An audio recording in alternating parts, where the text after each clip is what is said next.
Sementara itu, tim penyidik KPK hari ini menggeledah ruang kerja anggota DPR fraksi Hanura Dewi Yassin Limpo di Gedung Parlemen Senayan, Jakarta. Penggeledahan ini dilakukan setelah KPK menangkap Dewi Yassin Limpo dan sejumlah orang terkait kasus dugaan suap Selasa kemarin.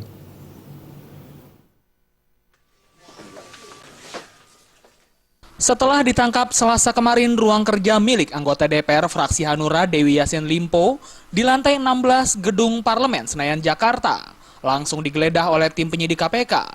Penggeledahan ruang kerja bernomor 1628 ini berlangsung tertutup. Setelah hampir 1 jam melakukan penggeledahan, sejumlah penyidik keluar dari ruang kerja Dewi Yassin Limpo dengan membawa 1 koper besar dan melakukan penyegelan di ruang kerja Dewi Yassin Limpo dengan memasang garis KPK. Usai melakukan penyegelan, penyidik anti rasuah tersebut kemudian menuju ruang sekretariat Partai Hanura yang jaraknya tak jauh, sekitar 15 meter dari ruang kerja Dewi. Selama hampir 1 jam, penyidik terlihat sibuk menggunakan laptop terkait dengan pencarian data-data yang diperlukan di ruangan sekretariat partai.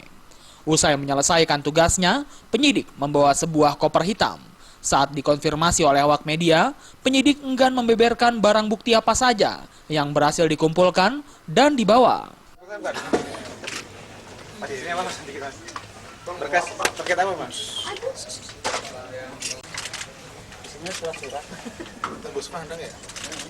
Seperti diketahui, anggota Komisi 7 DPR dari fraksi Hanura, Dewi Yassin Limpo tertangkap tangan di Bandara Soekarno-Hatta Selasa malam kemarin.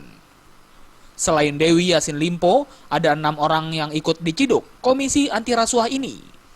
Berdasarkan informasi dari pihak sumber internal KPK, 6 orang tersebut berhasil ditangkap di Kelapa Gading, Jakarta Utara. Dalam penangkapan ini, KPK diduga telah mengamankan uang sebesar 1,5 miliar rupiah yang diduga untuk suap. Dari Jakarta, Muhammad Ibrahim dan Adi